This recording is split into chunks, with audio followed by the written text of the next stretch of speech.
Hello everyone, I am Deepak Datta. Welcome to this channel Deepak Datta Maths. Polynomial के इस series में हमने अब तक देखा कि टाइप्स ऑफ पॉलिनोमियल क्या क्या हैं, इसके बेसिक कंसेप्ट को जाना, फिर रिमाइंडर एंड फैक्टर थ्योरम देखा, उसके बाद हमने डिवीजन रूल को हमने फिर देखा एंड फाइनली हम फैक्टराइजेशन ऑफ डिफरेंट पॉलिनोमियल को हमने जाना।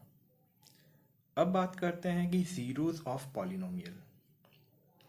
हम देखते हैं पॉलिनोमियल कितने टाइप के होते हैं। पॉलिनोमियल जनरली हमने देखा 3 टाइप से हमने फोकस किया। एक होता है लीनियर पॉलिनोमियल।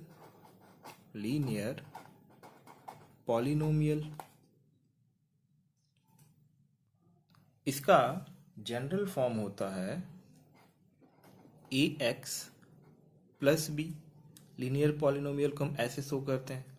साथ में हमने और क्या देखा, जिसमें a does not is equal to 0 होता है। दूसरा हमारा होता है क्वाड्रेटिक पॉलिनोमियल।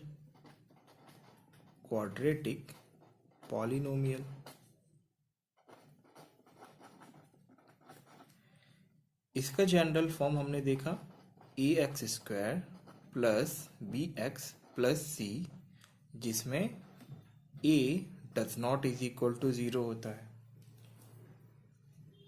ये है लीनियर पॉलिनोमियल इन x, ये भी है quadratic polynomial in x। Third हमने देखा क्यूबिक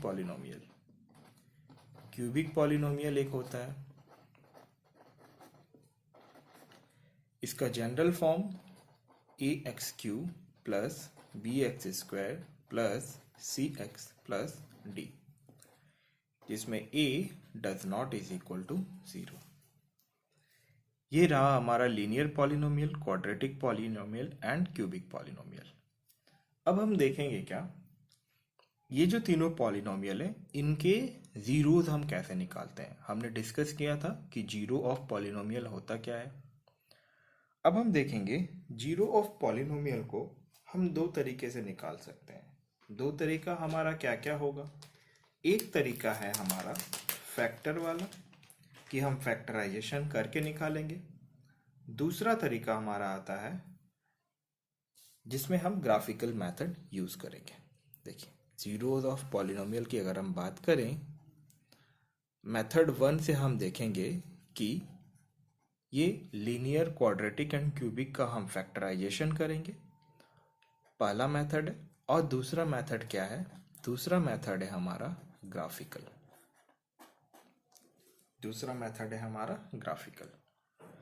इस क्लास में हम सिर्फ फैक्टराइजेशन मेथड को देखेंगे, नेक्स्ट क्लास में हम देखेंगे ग्राफिकल मेथड।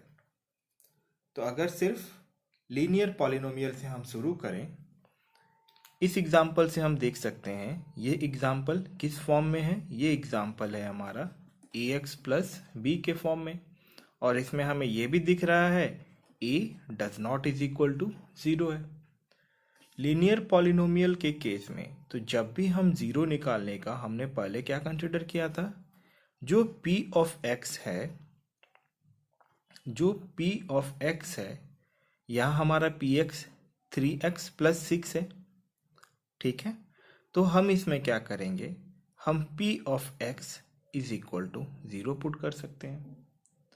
हम क्या करेंगे, p ऑफ x को हम 0 पुट करेंगे, उससे क्या होगा, देखिए px हमारा क्या है 3x प्लस 6, ये इज इक्वल टू 0 हो जाएगा।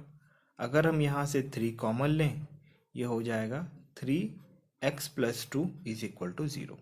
अब यहाँ देखने वाली बात है, यहाँ पे जो न्यूमेरल वैल्यू है ये 3, क्या ये इसके 0 हो सकता है? नहीं हो सकता। तो इसका मतलब ये है कि ये x plus 2 is equal to 0 होगा।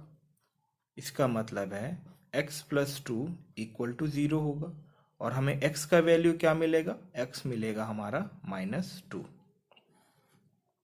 मतलब क्या है, अगर हम x को -2 पुट करें इस px में, तो ये हमें क्या देगा, px इज इक्वल टू 0 देगा।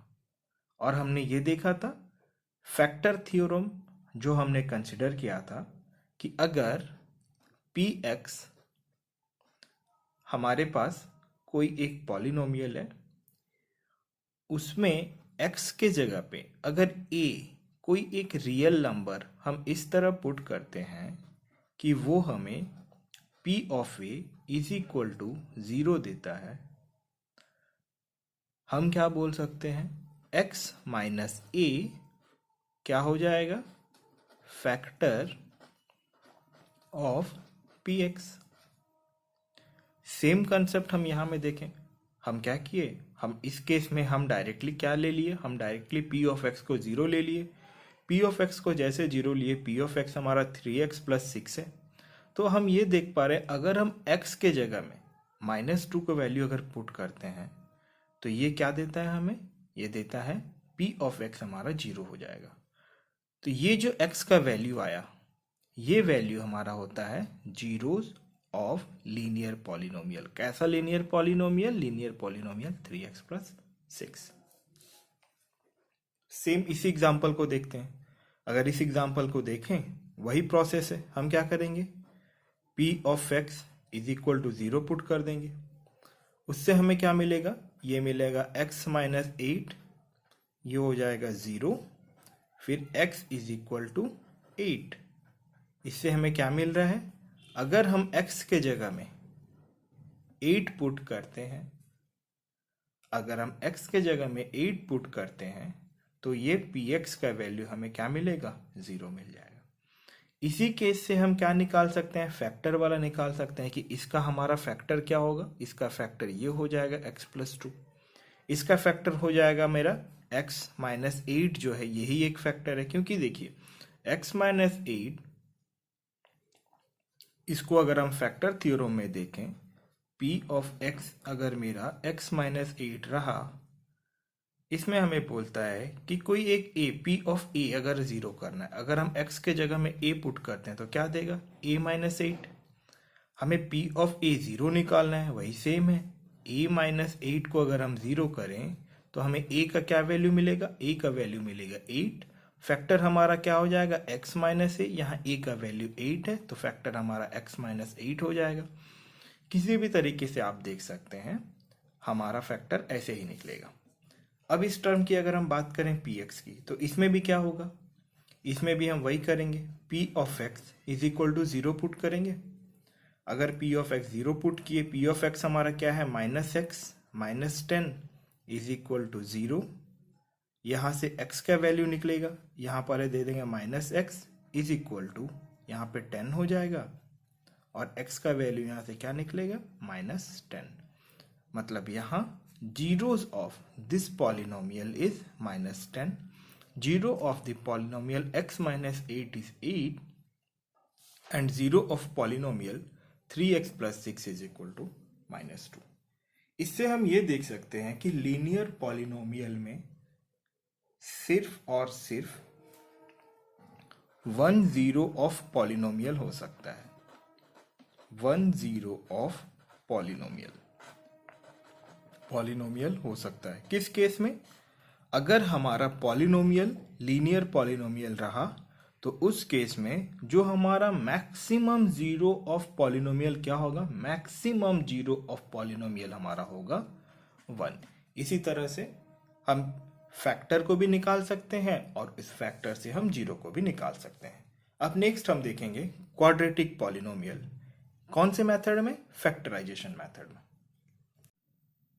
क्वाड्रेटिक पॉलिनोमियल हमने क्या देखा, क्वाड्रेटिक पॉलिनोमियल जनरल फॉर्म में हो जाएगा ax square plus bx plus c, जिसमें a does not is equal to 0, मतलब b 0 हो सकता है एंड c 0 हो सकता है। अगर हम इस एग्जाम्पल को देखें, px is equal to x square minus 9, यहाँ हमें इजीली हम अगर कंपेयर करें इस ax square plus bx plus c से, इसे हमें क्लियरली दिख रहा है a हमारा क्या है, इसमें 1 है, b क्या है, 0 है, एंड c हमारा हो जाएगा माइनस 9।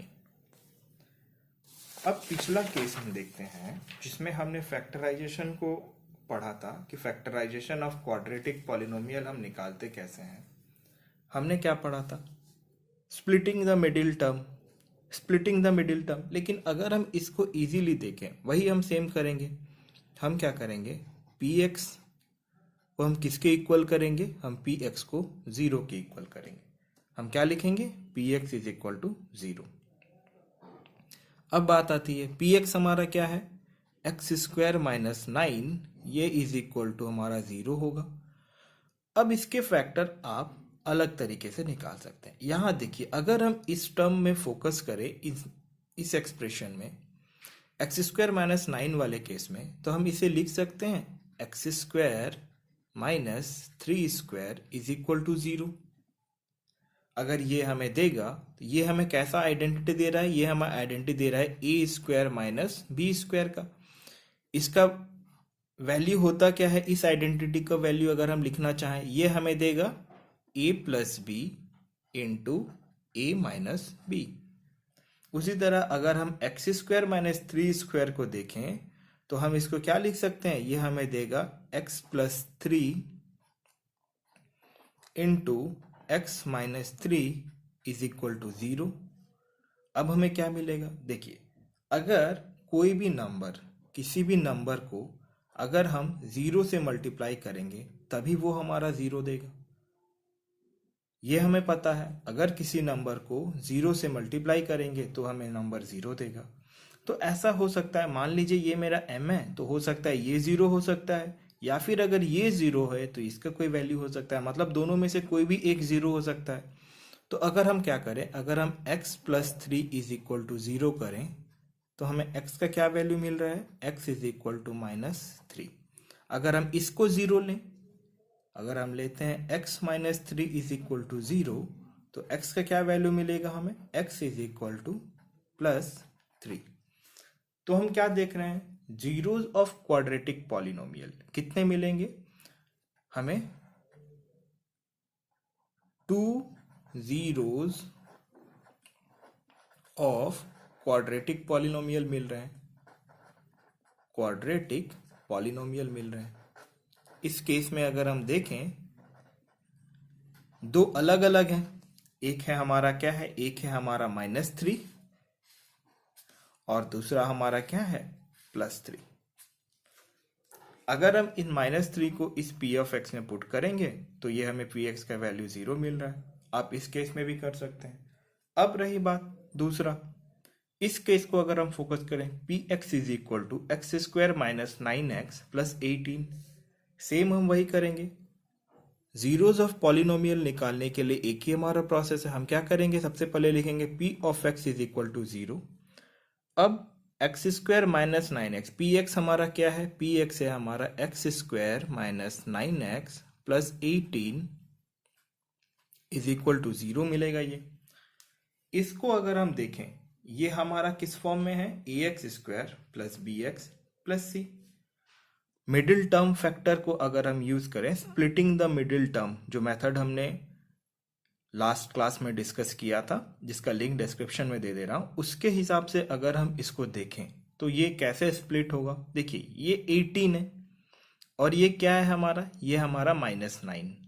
तो 18 है, इसको हम कैसे लिख सकते हैं, एक हम बता देते हैं। 18 का फैक्टर क्या क्या हो सकता है, 18 को हम लिख सकते हैं 6 इंटू 3 से भी लिख सकते हैं, प्लस 18 है तो हम लिखेंगे प्लस 18। इसको हम लिख सकते हैं माइनस 6 इंटू माइनस 3 भी लिख सकते हैं। और क्या हो सकता है, 2 इंटू 9 हो सकता है। दूसरा क्या हो सकता है, माइनस 2 इंटू माइनस 9 हो सकता है। अब अलग से हम देखें तो 1 इंटू 18 हो सकता है, या फिर माइनस 1 इंटू माइनस 18। तो इस 18 को हम इतने तरीके से लिख सकते हैं। अब हमने देखा था कि जो हमारा क्वाड्रेटिक फॉर्म होता है, a x square plus b x plus c, ये जो एक्सप्रेशन है, तो ये जो सी का जो फैक्टर हमें मिल रहा है, ए सी हमें मिल रहा है। देखो ए और सी अगर हम देखें तो ये क्या हो रहा है, 1 ए का कोएफिशिएंट, यहाँ एक्स स्क्वायर का कोएफिशिएंट ए हमारा 1 है और सी कांस्टेंट हमारा 18 है। तो ए सी हमारा क्या हो जा रहा है, ए सी हमारा 18 है।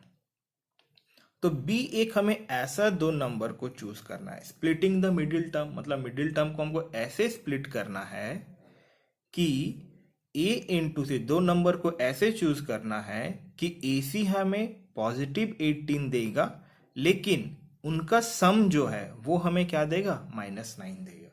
तो अगर हम इन फैक्टर्स, इन मल्टीप्लिकेशन को देखेंगे तो हमें एक ही मिलेगा, वो क्या मिलेगा, -6 इंटू -3।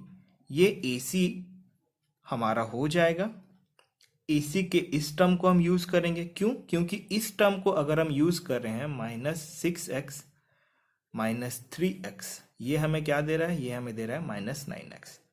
तो इससे हम ये बता सकते हैं कि इसको हम कैसे स्प्लिट करेंगे। ये होगा हमारा x² -6x -3x plus 18 is equal to 0। इसको अगर लिखें x, यहाँ में कॉमन आएगा x -6, इसमें हो जाएगा -3, ये हो जाएगा x -6 is equal to 0। x -3 x -6 is equal to 0।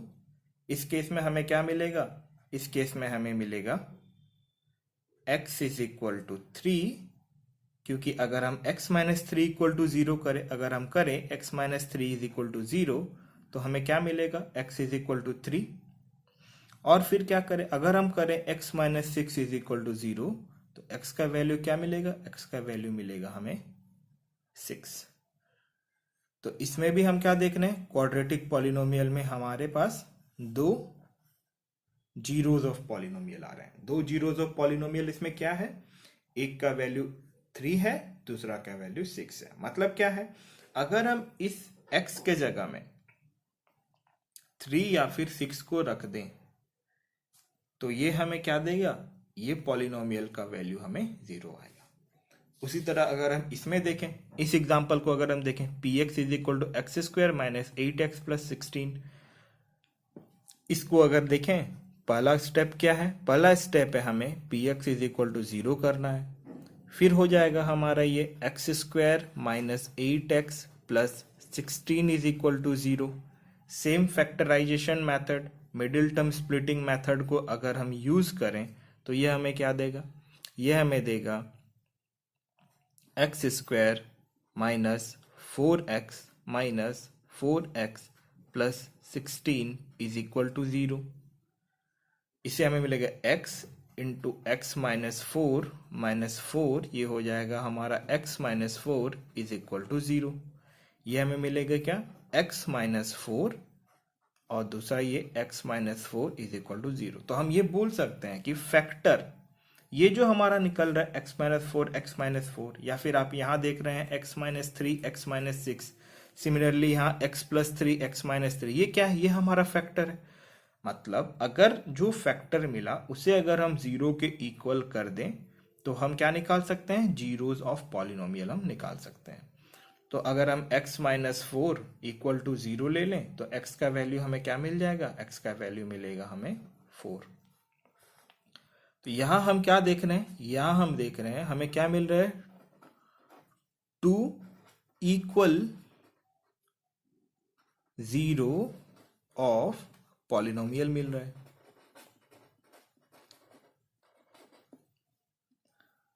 यहां में हम देख रहे हैं कि 2 इक्वल जीरोज ऑफ पॉलिनोमियल मिल रहा है। मतलब क्या है, यहां में x का वैल्यू सिर्फ 4 ही होगा, 4 एंड 4 अगर आप बोल सकते हैं, या फिर डायरेक्टली आप इसमें अगर हम ये बात करें जो हमें 2 मिल रहा है वो 4 एंड 4 हो सकता है।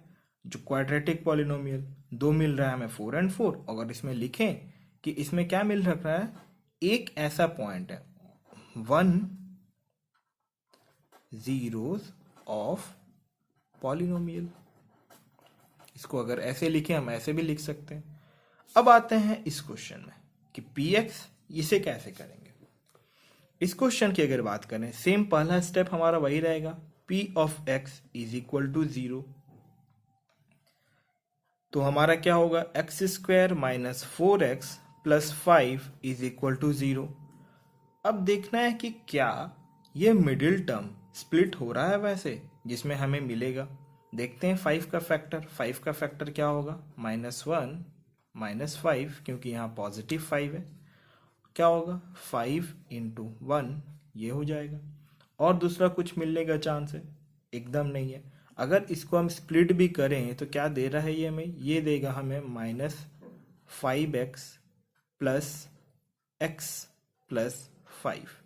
तो एक चीज यहां से मिल रहा है, हमें क्या मिल रहा है, इस चीज को अगर हम देखें, ये इक्वेशन, ये जो इक्वेशन हमें मिल रहा है, इस इक्वेशन में जब हम सॉल्व करेंगे तो x का कोई भी जो भी वैल्यू मिलेगा वो रियल नंबर के इक्वल नहीं होगा। इस केस में जो भी वैल्यू मिलेगा वो रियल नंबर के इक्वल नहीं होगा। इस केस को पूरा डिटेल से पढ़ेंगे कि रियल नंबर के इक्वल नहीं होगा तो कैसे हम जानेंगे। तो ऐसे हम देख रहे हैं कि ये रियल नंबर के इक्वल अगर नहीं हुआ तो हम क्या बोल सकते हैं, इस केस में कोई सॉल्यूशन नहीं होगा, या फिर हम बोल सकते हैं इसमें नो जीरोस ऑफ पॉलिनोमियल। क्योंकि इसको मिडिल टर्म को स्प्लिट करके सॉल्व करना इसे दिक्कत है। अगर हम इसे सॉल्व करने जाएंगे तो हमें x का रियल नंबर नहीं मिलेगा। अगर इसमें x का रियल नंबर नहीं मिला तो हम ये बोल सकते कि no zeros of polynomial x। देखिए, एक टर्म होता है कॉम्प्लेक्स नंबर, कॉम्प्लेक्स फॉर्म में आ सकता है जो कि सिलेबस में आपका है नहीं। तो अगर रियल नंबर नहीं है तो हम क्या लिखेंगे, नो जीरोस ऑफ पॉलिनोमियल। इस टर्म को, इस एग्जांपल को याद रखिएगा। इस एग्जांपल को हम फोकस करेंगे जब हम क्वाड्रेटिक इक्वेशन को पढ़ेंगे, तब इस एग्जांपल को देखेंगे। हमने लीनियर पॉलिनोमियल जो है उनके जीरोस निकालने सीखे। जीरोस ऑफ क्वाड्रेटिक पॉलिनोमियल हमने देखा कैसे हमें निकालना है। एक टर्म हमेशा याद रखना है कि कोई भी जीरोस निकालने के लिए जो पी एक्स पॉलिनोमियल इन एक्स दिया हुआ रहेगा उसे जीरो के इक्वल करना है। फिर अगर लीनियर रहा उसे भी फैक्टराइज करेंगे, अगर क्वाड्रेटिक रहा उसे भी फैक्टराइज करेंगे। अब बात करेंगे जीरोस ऑफ क्यूबिक पॉलिनोमियल की। हमने देखा क्यूबिक पॉलिनोमियल का जनरल फॉर्म होता है a x cube plus b x square plus c x plus d, जिसमें हमें यह भी मिल रहा है कि a does not is equal to zero. अब इन जितने भी हम पॉलिनोमियल केस को देखेंगे क्यूबिक का, सेम वही एग्जांपल ऐसे फॉर्म में वो सारे रहेंगे।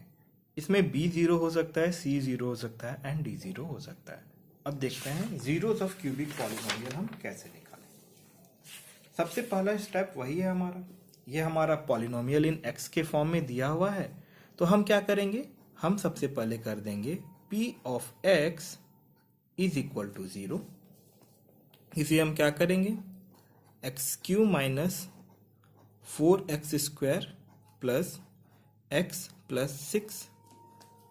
इस टर्म को हम देखें तो हम क्या करेंगे, एक शॉर्टकट हमने डिस्कस किया था लास्ट क्लास में जब हम क्यूबिक पॉलिनोमियल को जब हम डिस्कस किए थे, तो हमने एक शॉर्टकट डिस्कस किया था कि फैक्टर निकालते टाइम में। उसी शॉर्टकट का यूज करके हम क्या करेंगे, सबसे पहले फैक्टर निकालेंगे। क्यों फैक्टर निकालें, क्योंकि हमने देखा कि क्वाड्रेटिक केस में या फिर लीनियर के केस में हमें क्या मिला, जो भी फैक्टर मिला उसको हम इक्वल टू जीरो के इक्वेट में हम करें। देखिए, तो इसको ये इज इक्वल टू जीरो हो रहा है हमारा। फैक्टर किसका निकालना है, इस कांस्टेंट टर्म हमारा क्या है, प्लस 6 है। अगर हम इसका फैक्टर निकालना तो ये क्या हो जाएगा, -1 इंटू -6, 6 इंटू 1, ये एक है। दूसरा -3 इंटू -2, 3 इंटू 2, ये हो गया, ये एक फैक्टर। अगर हम इसको देखें, इस केस में हमारा फैक्टर ऐसे ले सकते हैं हम, फैक्टर इन द सेंस मतलब 6 हमारा कैसे आएगा, -1 इंटू -6 से आएगा, -3 इंटू -2 से भी 6 आएगा। और कैसे आएगा, पॉजिटिव में अगर देखें 6 इंटू 1 से आएगा, 3 इंटू 2 से आएगा। तो इनमें से ये जो हमारे फैक्टर मिल रहे हैं, ये क्या क्या मिल रहे हैं, +-1, +-6, +-3 एंड +-2। इनमें से 3 फैक्टर हमें ऐसे लेने हैं जिसको अगर हम मल्टीप्लाई करते हैं, अगर हम सपोज, इसका पूरा डिस्कशन प्रीवियस लेसन में हमने किया हुआ है, एक इसमें हम बता देते हैं फिर हम डायरेक्ट इन दोनों को कर देंगे। P, Q एंड R अगर हमारे पास क्या है, ax cube plus b x square plus c x plus d cubic polynomial है, और उसमें d को जब हम फैक्टर निकालते हैं, ये सपोज मान ली ये d के फैक्टर है, मतलब कांस्टेंट टर्म के फैक्टर है, तो 3 फैक्टर हमें ऐसे चूज करने हैं तो जिनका प्रोडक्ट वो हमें क्या देगा, कांस्टेंट टर्म d देगा। उसके साथ साथ क्या है दूसरा कंडीशन, ये जो 3 नंबर या फिर 3 फैक्टर हम ऐसे चूज करेंगे जिसका सम हमें क्या देगा, कोएफिशिएंट ऑफ एक्स स्क्वायर का जो कोएफिशिएंट है वो हमें देगा p plus q plus are.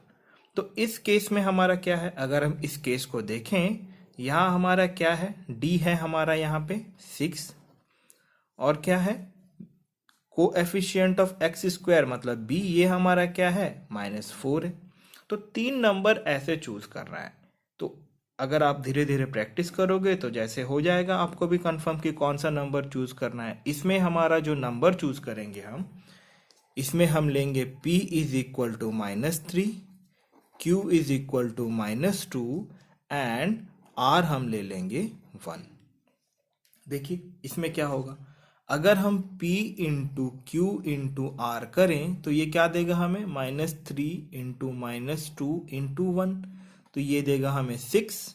और क्या करें, अगर हम p plus q plus r करते हैं, ये देगा हमें -3 -2 प्लस 1, ये क्या दे देगा हमें -3 -2, ये हो जाएगा -5, ये प्लस 1 ये दे देगा -4। तो हमें ये मिल रहा है कि p क्यू इंटू आर ये हमें दे रहा है d constant term, and p plus q plus r ये हमें दे देगा एक्स स्क्वायर का कोएफिशिएंट। इसमें और एक चीज है जो कि उसको आप नहीं देखोगे तो भी चलेगा, क्योंकि अगर ये 2 कंडीशन सेटिस्फाइड हो जाता है तो थर्ड कंडीशन ऑलरेडी सेटिस्फाई हो ही जाएगा। थर्ड कंडीशन हमारा कैसा है, उसको सेटिस्फाइड करने के लिए क्या करेंगे, जनरली उसको सेटिस्फाइड करने के लिए ये जैसे हमारा 3 नंबर हमने क्या क्या लिया, -3 -2 एंड 1 लिया। अब हम इसके प्रोडक्ट निकालेंगे, ये क्या निकला हमारा 6। फिर हम क्या करेंगे, फिर हम निकालेंगे इसका प्रोडक्ट, फिर हम निकालेंगे इसका प्रोडक्ट। इसका प्रोडक्ट हमें क्या देगा, इसका प्रोडक्ट हमें देगा -3 इंटू 1 का प्रोडक्ट, इसका प्रोडक्ट हमें देगा -2 इंटू 1 का प्रोडक्ट। अब फाइनल हम क्या करेंगे, इनका प्रोडक्ट निकालेंगे -3 एंड 1 का, ये हमें क्या देगा, ये देगा -3। अब अगर इसको हम सम करें तो ये -3 -2 प्लस 6, तो ये क्या होगा -5 प्लस 6 इज इक्वल टू 1। ये 1 किसका कोएफिशिएंट है, ये 1 जो आ रहा है ये x का कोएफिशिएंट 1 है। तो इसको जनरली करने का जरूरत नहीं होता है चेक करने का, क्योंकि अगर आपका 2 कंडीशन सेटिस्फाइड है तो तीसरा कंडीशन ऑटोमेटिकली सेटिस्फाइड हो जा रहा है। तो हमें क्या मिला, हमें ये प्रीवियस क्लास में हमने डिस्कस किया था, अगर p plus q plus r हमारा ये फैक्टर मिल रहा है, 3 फैक्टर जो कि हमारा ये कंडीशन सेटिस्फाई कर रहा है, तो हम क्या बोलते हैं, हम बोलते हैं कि हमारा जो फैक्टर होगा, क्या फैक्टर होगा इस पॉलिनोमियल का, उसे हम डायरेक्टली ऐसे लिख देंगे x plus p x plus q and x plus r. उसी तरह यहाँ में हमें 3 फैक्टर क्या मिला, -3 -2 एंड 1। इसको हम कैसे लिखेंगे, x -3 x -2 and x plus 1। क्यों माइनस माइनस किया, क्योंकि अगर हम प्लस इंटू माइनस की बात करें, इसको अगर आप बेसिक से देखो, x प्लस -3 ये हमें x -3 देगा, x -2 एंड x -1, तो ये इज इक्वल टू 0 हो जाएगा। इससे हमको मिलेगा, अगर हम इस टर्म को 0 करें तो हमें क्या मिलेगा, x इज इक्वल टू 3। अगर हम x -2 इस टर्म को सिर्फ 0 करें तो ये हमें क्या दे देगा, x इज इक्वल टू 2। अगर हम इस टर्म को 0 करें, x plus 1 is equal to 0, ये दे देगा हमें x इज इक्वल टू -1। तो क्यूबिक पॉलिनोमियल के केस में हमें कितने जीरो ऑफ पॉलिनोमियल मिल रहे हैं, हमें मिल रहे हैं 3 जीरोज ऑफ पॉलिनोमियल। अगर हम क्यूबिक का केस देखें तो इसमें हमें क्या मिल रहा है, हमें 3 जीरोज ऑफ पॉलिनोमियल मिल रहे हैं। अब देखते हैं, ये एक दूसरा एग्जांपल लिया है हमने। दूसरा एग्जाम्पल क्या है, दूसरा एग्जाम्पल भी वही सेम है। यहाँ में डी हमारा क्या है, 1 है, तो हम 1 के फैक्टर को सबसे पहले देखेंगे। 1 के अगर हम फैक्टर देखें तो ये 1 इंटू 1 हो सकता है, ये -1 इंटू -1 हो सकता है। ऐसे केस में लिख सकते हैं हम। अब एक चीज इसमें आएगा कि आप अगर इनमें से नंबर लेने खोजेंगे तो कभी कभी ऐसे में कुछ प्रॉब्लम्स आने लगते हैं कि कौन सा नंबर को हम ले लें, क्योंकि ये जो टर्म आपको दिख रहे हैं -1 इंटू -1, 1 इंटू 1, ये तो सिर्फ 4 ही है। लेकिन 1 के केस में क्या हो सकता है, जनरली आप ऐसा भी तो हो सकता है 1 इंटू 1 इंटू 1 इंटू 1, 1 को आप कितना भी बार लिख सकते हो। तो हम देखिए यहाँ टोटल हमारे पास में पॉजिटिव नंबर ही है, सारा सारा का सारा अगर पॉजिटिव नंबर है तो हमें कोई एक नेगेटिव टर्म एक लेना पड़ेगा ताकि px 0 हो। देखिए अगर हम px इज इक्वल टू 0 की बात करें और अगर हम यहाँ लिखें क्या, x³ plus 3x² plus 3x plus 1 is equal to 0, इस 1 को जब हम लिखते हैं ये 1 इंटू 1 होगा, -1 इंटू -1 होगा, तो ये 3 कैसा आएगा हमारा इसे कंपेयर करने में। तो देखिए ये 1 तो ऐसा भी तो हो सकता है हमारा 3 नंबर जो लेंगे 1 1 एंड 1, क्योंकि इसको जब हम लेंगे तो क्या देगा हमें, 1 इंटू 1 इंटू 1 ये देगा हमें 1, और ये +3 हमें कैसे मिलेगा, 1 प्लस 1 प्लस 1 ये दे देगा हमें 3। तो 3 नंबर हमें ऐसे चूज किया। अब हम डायरेक्टली लिख सकते क्या है, जो कंसेप्ट हमने यहाँ डिस्कस किया, हम डायरेक्टली क्या लिख सकते हैं, इसके फैक्टर क्या क्या होंगे। 3 नंबर हमें क्या मिला, एक नंबर हमें p मान लीजिए हमें 1 मिला, q मान लीजिए 1 मिला, एंड r हमें 1 मिला। तो p q एंड r हमारा क्या हो जाएगा, इसमें फैक्टर हो जाएगा x plus 1 x plus 1 x plus 1 is equal to 0। तो इसी में अगर हम देखें तो x इज इक्वल टू -1 आ रहा है। मतलब ये जो हमारा पॉलिनोमियल है इसका सिर्फ एक ही जीरो ऑफ पॉलिनोमियल होगा जिसका वैल्यू क्या है, -1 है।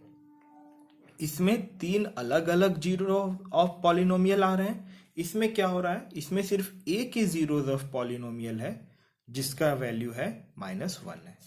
अब अगर इस केस को देखें, इस वाले टर्म को, इसमें भी हम लिख सकते हैं। सबसे पहला स्टेप है हमारा px इज इक्वल टू 0, इसको हम वही लिखेंगे x³ minus 3x² minus 9x minus 5 is equal to 0। अब देखिए अब यहाँ हमारा क्या है, -5 है, यहाँ d हमारा क्या है, -5 है। कैसे, अगर हम इससे कंपेयर करें ax³ plus bx² plus cx plus d से, तो d का वैल्यू हमें -5 मिल रहा है। अब अगर हम -5 को लिखना चाहें कैसे लिख सकते हैं, इसको लिख सकते हैं 1 इंटू -5 या फिर -1 इंटू 5। तो हम क्या बोलेंगे, इसका फैक्टर क्या है, +-1 और +-5 है इसका फैक्टर। इस केस में अगर हम देखें तो इसको कैसे लिखा जा सकता है, दोबारा कौन कौन से 3 नंबर हम ऐसे लेंगे जिसमें हमें ये मिलेगा। तो अगर हम देखें, ये बाय प्रैक्टिस, अगर आप प्रैक्टिस करोगे तो धीरे धीरे ये आ जाएगा। सबसे पहली बात हमारा 3 नंबर हो सकता है, अगर हम -5 लें, या फिर अगर हम लें यहाँ पे -1 एंड यहाँ पे ले लें +1। आप चेक करके देखिए क्या मिलेगा। यहाँ पे अगर हम देखें -5 इंटू -1 इंटू 1, ये हमें क्या दे रहा है, ये हमें दे रहा है 5। हमारे पास d क्या है, -5, तो इस केस को हम नहीं लेंगे। दूसरा केस हम देख सकते हैं, दूसरा केस हमारा क्या हो जाएगा, दूसरा केस हमारा हो जाएगा -5 अगर लें, 1 ले लें और 1 ले लें, -5 1 एंड 1 ले लें। इस केस में क्या मिलेगा, अगर हम -5 1 एंड 1 को हम देखें तो हमें मिलेगा -5 इंटू 1 इंटू 1, ये हमें क्या दे रहा है, ये हमें दे रहा है -5। हाँ, ये हमें d मिल रहा है। अब x² का कोएफिशिएंट को हम क्या देखें, b है, क्योंकि b x² है। इसका कोएफिशिएंट हमें क्या दे रहा है, -3 दे रहा है। अब b कैसे आता है, इन तीनों को अगर हम सम करें तो देखते हैं सम करके क्या मिल रहा है। -5 + 1 + 1, -5 + 1 + 1 ये हो जाएगा -5 + 2, और -5 + 2 का वैल्यू क्या होगा हमारे पास -3। तो हम देख पा रहे हैं अगर हम इन तीनों नंबर को हम ले लें P, Q एंड R, तो हमारा दोनों कंडीशन सेटिस्फाइड हो रहा है। तो हम क्या लिखेंगे, हमारा P को हम -5, Q को हम 1 एंड R को हम 1 लिख देंगे। तो हमारा फैक्टर हो जाएगा x - 5, x + 1, x + 1, ये हो जाएगा 0। तो x अगर हम इस टर्म को 0 लें, अगर हम क्या करें x - 5 = 0 लें, तो x का वैल्यू क्या मिलेगा हमें 5। अगर हम x + 1 = 0 लें, तो x का वैल्यू हमें क्या मिलेगा -1। तो हम क्या देख पा रहे हैं इसमें, यहाँ जो इस क्यूबिक पॉलिनोमियल में हमें कितने जीरोज ऑफ पॉलिनोमियल मिल रहे हैं, हमें 3 तो मिल रहे हैं, लेकिन क्या है उसमें, इसमें 2 क्या है सेम है, 2 जीरोज ऑफ पॉलिनोमियल सेम है एंड तीसरा अलग है। मतलब 3 जीरोज ऑफ पॉलिनोमियल क्या क्या है, पहला है अगर हम x1 x2 x3 देखें, अगर हम बात करें तो x1 आ जाएगा हमारा 5, x2 = x3 हो जाएगा इसमें -1। इस केस में हमारा क्या होगा, इस केस में तीनों इक्वल है, तो x1 = x2 = x3 = -1, और इस केस में तीनों अलग अलग हैं। हम ये बोल सकते हैं कि जब भी क्यूबिक पॉलिनोमियल होगा, मैक्सिमम कितने जीरोज ऑफ पॉलिनोमियल होंगे, मैक्सिमम होंगे 3 जीरोज ऑफ पॉलिनोमियल किस केस में, in case of cubic polynomial. अगर हमारा क्वाड्रेटिक पॉलिनोमियल रहा तो मैक्सिमम कितने पॉलिनोमियल होंगे, मैक्सिमम 2 जीरोज ऑफ पॉलिनोमियल होंगे। कभी कभी ऐसा भी हो सकता है कि जीरोज ऑफ पॉलिनोमियल = 0 भी आ सकता है। लीनियर पॉलिनोमियल में मैक्सिमम कितने जीरो ऑफ पॉलिनोमियल होंगे, लीनियर पॉलिनोमियल में मैक्सिमम 1 जीरो ऑफ पॉलिनोमियल होंगे। और हमने क्या डिस्कस किया, हमने जो भी डिस्कस किया इस केस में कि हमारा जीरोज ऑफ पॉलिनोमियल कैसा होना चाहिए, रियल नंबर का होना चाहिए। अगर वो रियल नंबर का नहीं है तो उसे हम क्या बोलेंगे, हम बोलेंगे कि वो हमारा सॉल्यूशन नहीं दे रहा है। क्यों नहीं दे रहा है, क्योंकि इस केस में हम जो भी डिस्कस कर रहे हैं वो सारा रियल नंबर को बेस करके हम डिस्कस कर रहे हैं।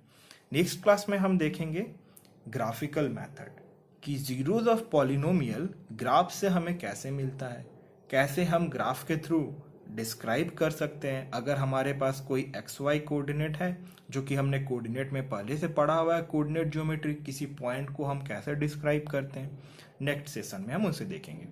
अगर इस लेक्चर में कोई भी डाउट हो तो आप कमेंट करके पूछ सकते हैं। अगर ये लेक्चर अच्छा लगा तो आप इसे लाइक एंड शेयर कीजिए, साथ ही इस चैनल को सब्सक्राइब कर दीजिएगा। Thank you.